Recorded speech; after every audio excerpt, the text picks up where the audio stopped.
अस्सलाम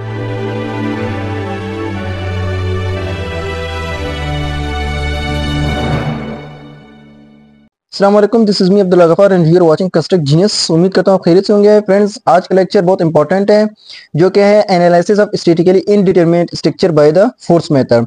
फ्रेंड्स, हमारे पास जो स्ट्रक्चर्स होते हैं जो कि इनडिटरमिनेट होते हैं, इनडिटरमिनेट मीन कि आपका कोई भी स्ट्रक्चर हो जिसके ऊपर जो आपका इक्विलिब्रियम इक्वेशंस हैं उनसे ज्यादा अननोन फोर्सेज हो, तो उस सूरत में आपने क्या प्रोसीजर अप्लाई करना है, तो आप उनकी जो लोड्स हैं वो कैसे फाइंड कर लोगे, इस लेक्चर में मैं आपको बताऊंगा, जो कि इनडिटरमिनेट स्ट्रक्चर के रिलेटेड है। ये लेक्चर आपने लेक्चर को एंड तक देखना है, आपको बहुत अच्छी तरीके से समझ आएगा कि हम किस तरह जो इनडिटरमिनेट स्ट्रक्चर्स है उनको हम कैसे फाइंड कर लेंगे। अच्छा फ्रेंड्स, पहली बात यह है कि जो इनडिटरमिनेट स्ट्रक्चर्स होते हैं उनको फाइंड करने के दो मेथड होते हैं। पहला क्या है, फोर्स मेथड, और दूसरा डिस्प्लेसमेंट मेथड। मैं आपको इस लेक्चर में बताऊंगा डिटेल बेसिक कंसेप्ट आपको दूंगा, जिसमें क्या है फोर्स मेथड के रिलेटेड उसकी क्या क्या प्रोसीजर्स हैं, आपने किस तरह उसको सॉल्व करना है कि अगर कोई भी आपके पास इनडिटरमिनेट स्ट्रक्चर हो। फ्रेंड्स, अगर अभी तक आपने मेरा चैनल सब्सक्राइब नहीं किया, चैनल को सब्सक्राइब कर लें और बेल आइकन को प्रेस करें ताकि नए आने वाली वीडियो आपको आसानी मिले। अच्छा फ्रेंड्स, आपने क्या करना है, ये जो टेबल है ये आपने याद रखना है, ये बहुत ही इंपॉर्टेंट टेबल है, जिसमें पहला हमारे पास क्या है, फर्स्ट मेथड है फोर्स मेथड, सेकंड हमारे पास है डिस्प्लेसमेंट मेथड। तो इस लेक्चर में आपको बताऊंगा कि फोर्स मेथड क्या है और इसका क्या प्रोसीजर है और कैसे आपने अप्लाई करना है जो इनडिटरमिनेट स्ट्रक्चर हो। अच्छा, पहला क्या है, इसमें अननोन फोर्सेज हो। अननोन फोर्सेज मींस क्या है कि आपका कोई भी स्ट्रक्चर हो, फर्स्ट करो आपके पास क्या है, एक स्ट्रक्चर है, ये आपके पास एक स्ट्रक्चर है। अच्छा, आप देखें ना, इसमें क्या होगा कि आपके पास जो अननोन फोर्सेस हैं वो इक्विलिब्रियम इक्वेशन से ज्यादा होंगे। आपके पास जो इक्विलिब्रियम इक्वेशंस हैं वो हैं 3, लेकिन यहाँ पे क्या होगा, आपके पास फोर्सेस, फर्स्ट करो एक फोर्स यहाँ पे है और ये क्या है, फिक्स्ड सपोर्ट है। तो फिक्स सपोर्ट पे आपके पास 3 किस्म का लोड एक्ट कर रहा है। तो आपके पास कितने हो गए, 1 2 3 4, यानी कि 4 हो गए। तो आपके पास क्या होगा, 4 - 3 कर लोगे तो 1 होगा, यानी कि 1 डिग्री इनडिटरमिनेसी आपका स्ट्रक्चर होगा। तो उस सूरत में फिर आपने क्या करना है, ये जो मेथड है, ये लेक्चर है, इसको आपने अप्लाई करना है, फोर्स मेथड। इस मेथड के जरिए आपने फिर जो ये आपके पास रिमेनिंग बच जाएगा कि एक अगर हो या 2 3 हो, जितना भी हो, तो आपको वो उसको फिर इस मेथड से, अपने फोर्स मेथड से आपने फाइंड करना होगा। तो इसमें क्या होगा, अननोन फोर्सेस अपने फाइंड करना होगा। फिर इसी तरह फिर आपने जो इक्वेशंस यूज करना है, क्योंकि आपके पास इक्विलिब्रियम इक्वेशंस 3 होंगे, लेकिन आपके पास जो अननोन फोर्सेस होंगे वो ज्यादा होंगे, 4 हो सकते हैं, 5 हो सकते हैं या 10 हो सकते हैं। तो उसके लिए आपने क्या करना है, इक्वेशंस बनाना है, जिसको हम कहते हैं कंपेटिबिलिटी एंड फोर्स डिस्प्लेसमेंट। इसमें क्या होगा, आपने इक्वेशंस डेवलप करना होता है, उन इक्वेशंस को हम कहते हैं कंपेटिबिलिटी इक्वेशंस। इसी तरह फिर आपने क्या करना है, जो तीसरा पॉइंट हमारे पास आएगा, equations of coefficient of unknowns. जो हमारे पास अननोन होंगे उनमें क्या होगा, कोएफिशिएंट चूज होगा, जिसको हम कहते हैं फ्लेक्सिबिलिटी कोएफिशिएंट। तो इसीलिए इस फोर्स मेथड को हम कहते हैं कंपेटिबिलिटी मेथड, फ्लेक्सिबिलिटी मेथड भी हम कह सकते हैं। तो ये आपके पास 3 इंपॉर्टेंट पॉइंट्स हैं। अच्छा, इस लेक्चर में मैं आपको सिर्फ फोर्स मेथड के बारे में बताऊंगा, डिस्प्लेसमेंट मेथड मैं अगले लेक्चर में आपको अगले वीडियो में इंशाल्लाह समझा दूंगा। हम पहले क्या कर लेंगे, अपना बेसिक कॉन्सेप्ट फोर्स मेथड के ऊपर बना देंगे, फोर्स मेथड क्या है, क्योंकि अगर मैं आपको डिस्प्लेसमेंट मेथड भी बता दूं तो मिक्सअप होगा। तो इसलिए पहले हम क्लियर कर लेंगे फोर्स मेथड, फिर डिस्प्लेसमेंट मेथड कर लेंगे अगले लेक्चर में। तो इसमें क्या है फ्रेंड्स, मैं आपको बताऊं जो फोर्स मेथड ऑफ एनालिसिस का जनरल प्रोसीजर क्या है, जो हम आरसी एबलर बुक को फॉलो कर रहे हैं उसमें ये प्रोसीजर लिखी हुई है। आप बेशक ये प्रोसीजर पढ़ लें, अगर आपको समझ आए तो अच्छी बात है, अगर नहीं आए तो इस लेक्चर को आप एंड तक देखें, इंशाल्लाह आपको बहुत अच्छी तरीके से समझ आ जाएगा कि इसका प्रोसीजर क्या है।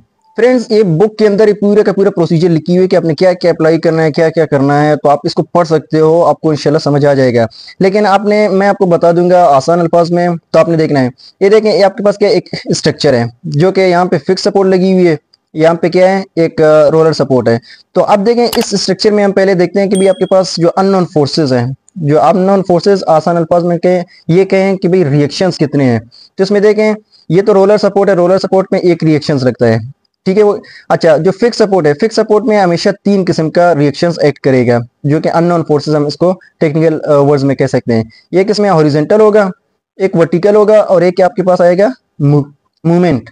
तो देखें, ये कितने हो गए, 1 2 3 4। आपके पास कितने बन गए, 4 अननोन फोर्सेज है, 4 है। अच्छा, जो आपके पास इक्विलिब्रियम इक्वेशंस हैं वो 3 हैं। तो जब आप 4 को माइनस कर लो 3 से तो आपके पास 1 रह जाएगा। तो इस स्ट्रक्चर को हम कहते हैं 1 डिग्री इनडिटरमिनेसी स्ट्रक्चर्स, जिसमें क्या होगा, एक हमारे पास अननोन फोर्सेस जो हमारी इक्विलिब्रियम इक्वेशंस है उनसे ज्यादा होगा। तो उस लिहाज से हम इस मेथड को हम अप्लाई करेंगे। अब देखें अब देखें ये हमारे स्ट्रक्चर के ऊपर हमारे पास लोड लग रहा है जो कि हम पी से डिनोट कर रहे हैं। ये कोई हमारे पास एक लोड है इस स्ट्रक्चर के यहाँ पे सेंटर पे एक्ट कर रहा है। तो जब इस लोड के नतीजे में तो आपका जो स्ट्रक्चर है वो यूं डिफ्लेक्ट हो रहा है। देखिए ना, आप लोड अप्लाई कर रहे हो तो आपका बीम खामा डिफ्लेक्ट होगा। अच्छा, ऊपर से आपके पास लोड लग रहा है तो इसलिए क्या होगा, डाउनवर्ड बेंड हो रहा है, डिफ्लेक्ट हो रहा है। तो ये आपके पास एक्चुअल बीम है। अच्छा, अब फोर्स मेथड में क्या होगा कि आपने एक्चुअल बीम को आपने दो और बीम्स में कन्वर्ट करना है। कैसे कर लेंगे, इसलिए कर लेंगे ताकि जो आपके पास ये जो चौथा अननोन फोर्स है जिसको हम रिडंडेंट फोर्स भी कहते हैं। अच्छा, पहले मैं आपको ये बताऊं कि रिडंडेंट फोर्स क्या होती है। देखिए फ्रेंड्स, अगर आपके पास कोई भी स्ट्रक्चर हो जिसमें जो आपके पास इक्विलिब्रियम इक्वेशंस से ज्यादा फोर्सेस हो, अननोन फोर्सेस हो। देखें यहाँ पे फर्स्ट करो 4 है तो आपके पास इक्विलिब्रियम इक्वेशन 3 है, तो जो चौथा फोर्स होगा उसको हम रिडंडेंट फोर्स कहते हैं। सिमिलरली अगर यहाँ पे कोई अननोन फोर्सेस 5 हो और आपका इक्विलिब्रियम इक्वेशन 3 है, जो 2 रिमेनिंग हो जाएगा उनको हम रिडंडेंट फोर्स कहते हैं। यानी कि जो आपके पास क्या होगा कि जो अननोन फोर्स आपके स्ट्रक्चर को इनडिटरमिनेट बनाए ना, तो उसको हम कहते हैं रिडंडेंट फोर्स। और ये एक पॉइंट आपने याद रखना है कि आपका स्ट्रक्चर इनडिटरमिनेट हो लेकिन स्टेबल भी होनी चाहिए, तब आप ये मेथड अप्लाई कर सकते हो। देखें, अगर स्टेबल ही नहीं होगी तो हमारे पास कोई स्ट्रक्चर ही नहीं बनेगा। हम स्ट्रक्चर बनाते हैं वो जो स्टेबल होनी चाहिए। इनडिटरमिनेट हो लेकिन हम उसको डिटरमिनेट बना सकते हैं, उसको फाइंड कर सकते हैं, लेकिन जब स्टेबल ही नहीं हुआ तो उसको फाइंड करने का कोई फायदा ही नहीं है। तो अब देखें, ये जो आपके पास एक्चुअल बीम आएगा, एक्चुअल बीम को आपने कन्वर्ट करना है 2 बीम्स के अंदर, 2 एक्स्ट्रा आपने बीम बनाना है ताकि ये जो रिडंडेंट फोर्स हो इसको आप खत्म कर सको। अब देखें यहाँ पे मैंने क्या किया, अब देखें यहाँ पे इसको हमने क्या कर लिया कि जो हमारे पास रिडंडेंट फोर्स था उसको हमने रिमूव कर लिया। ये हमारे पास स्ट्रक्चर बन गया। अब देखें ये तो स्ट्रक्चर बन गया। अब यहाँ पे देखें इस पे कितना लोड लग रहा है, 3 लोड अननोन फोर्सेस एक्ट कर रहे हैं। तो ये आपके पास क्या होगा, इक्विलिब्रियम इक्वेशंस के बराबर हो गए। मतलब कि अब 3 फोर्स हो गए तो आप 3 फोर्स को इक्विलिब्रियम इक्वेशंस को यूज करते हुए आप इन 3 अननोन फोर्सेस को आसानी से फाइंड कर सकते हो। इसी तरह ये आपके पास लोड यहाँ पे एक्ट कर रहा है, तो इस लोड के रिजल्ट में आपका बीम इस तरह डाउनवर्ड डिफ्लेक्ट होगा। तो देखें, अब ये जो बी पॉइंट था, बी पॉइंट पे हमारे पास क्या था, ये रिडंडेंट फोर्स था, तो हमने बी को इसको कन्वर्ट कर लिया। तो ये आपके ऊपर डिपेंड करेगा कि आपने कहाँ पे उसको रिडंडेंट फोर्स बनाना है, यहाँ पे बना सकते हो या इधर बना सकते हो। इसका कोई वो नहीं है, ये आपके ऊपर डिपेंड करेगा कि आप यहाँ पे लगा रहे हो यहाँ पे लगा रहे हो। लेकिन आपने क्या करना है, अपने लिए आसानी पैदा करना है, जहाँ पे आसानी हो। तो हमने क्या किया, यहाँ पे ये जो एक फोर्सेस है इसको हमने रिमूव कर लिया, तो बाकी 3 रह जाएगा। तो उस 3 को हम इक्विलिब्रियम इक्वेशन से आसानी से फाइंड कर लेंगे। तो जो पॉइंट को आपने रिडंडेंट को खत्म किया, तो उस पॉइंट पे क्या करना है, ये देखें, इस पॉइंट पे आपने डिफ्लेक्शन फाइंड करना होगा। तो जो भी पॉइंट हो जिसको आपने रिमूव कर लिया, जिसको जो रिडंडेंट फोर्स आपने कंसीडर की थी उसको आपने रिमूव कर लिया, तो उस पॉइंट पे आपने डिफ्लेक्शन फाइंड करना होगा। तो इस स्ट्रक्चर को हम कहते हैं प्राइमरी स्ट्रक्चर। देखें, अच्छा, तो वो तो हमने रिमूव कर लिया, ये हमारे पास हमने कहा कि भाई ये एक अलग स्ट्रक्चर बन गया है। तो इस स्ट्रक्चर में क्या होगा, बी पॉइंट था हमारे पास रिडंडेंट, तो हमने क्या किया, बी जो पॉइंट पे जितनी भी डिफ्लेक्शन आएगी तो आपने वो डिफ्लेक्शन फाइंड करना है। डिफ्लेक्शन फाइंड करने के 2 मेथड होते हैं, जो कि आप कंजुगेट मेथड आपके पास होता है या आपके पास यूनिट लोड मेथड है, उसके थ्रू आप डिफ्लेक्शन फाइंड कर सकोगे। तो ये आपके पास आएगा प्राइमरी स्ट्रक्चर में आपने कन्वर्ट करना है यू, जो पॉइंट आपके पास रिडंडेंट है आपने उस पॉइंट पे आपने क्या करना है, डिफ्लेक्शन लेना है। फिर एक और अपने स्ट्रक्चर इस जो आपके पास एक्चुअल बीम है, आपने एक और स्ट्रक्चर में इसको कन्वर्ट करना है।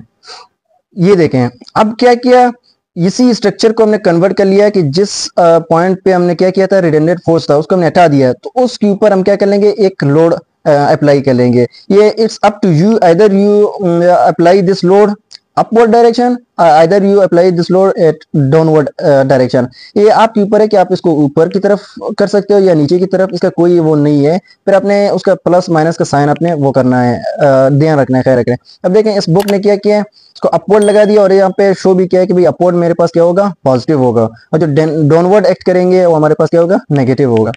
अब देखें जब आपने दूसरा स्ट्रक्चर बना लिया जिसको हम रिडंडेंट स्ट्रक्चर भी कहते हैं, तो उसमें क्या होगा कि आपका जो अप्लाई लोड है उसको हम रिमूव कर लेंगे, बाकी जो आपके पास रिडंडेंट पॉइंट होगा तो उसमें आपने क्या करना है, एक लोड को अप्लाई करना है, जिसको उसके नाम दिया, क्योंकि बी पॉइंट था तो बी वाई का हमने नाम दे दिया इसको।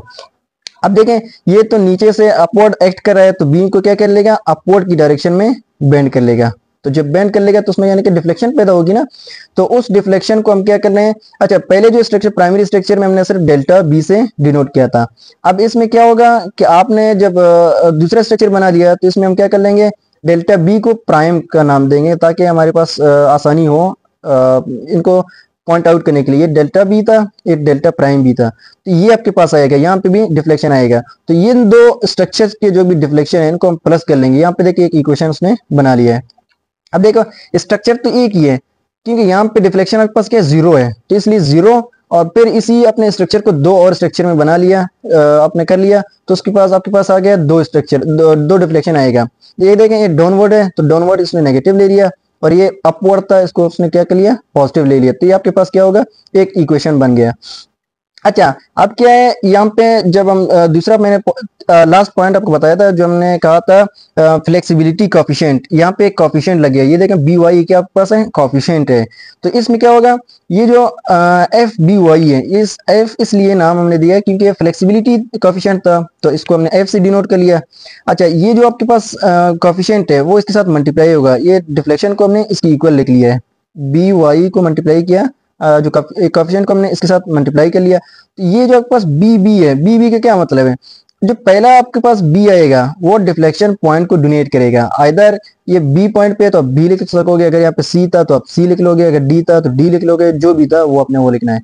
फिर आपके पास जो अगला बी है या अगला जो आपके पास सबस्क्रिप्ट आएगा, तो उसको हम कहते हैं कि जो भी पॉइंट हो जहाँ पे हमने लोड लगाया है तो उस पॉइंट को डिनोट कर लेगा। यहाँ पे देखे जो आपके पास सब्सक्रिप्ट पॉइंट बी था डिफ्लेक्शन, और जो आपके पास लोड भी है वो बी पे एक्ट कर रहा है, तो इसलिए हमने इसको बी बी का नाम दे दिया।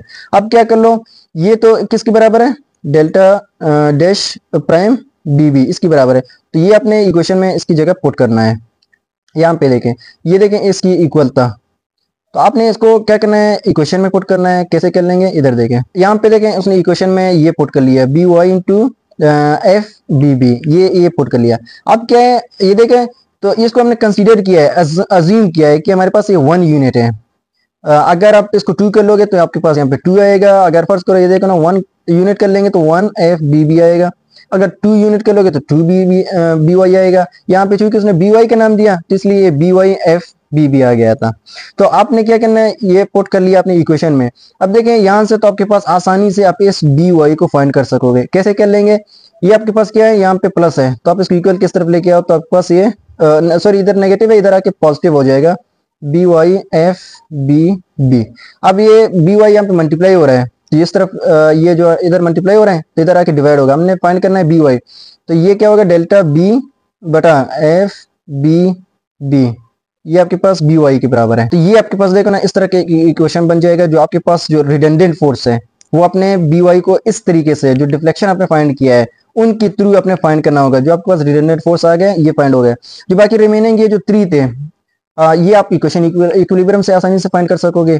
इसी तरह ये इस कंसेप्ट को आपने यूज करते हुए जितने भी हो, चाहे एक रिडंडेंट हो या 2 या 10 हो, तो आप उनको फाइंड कर सकोगे।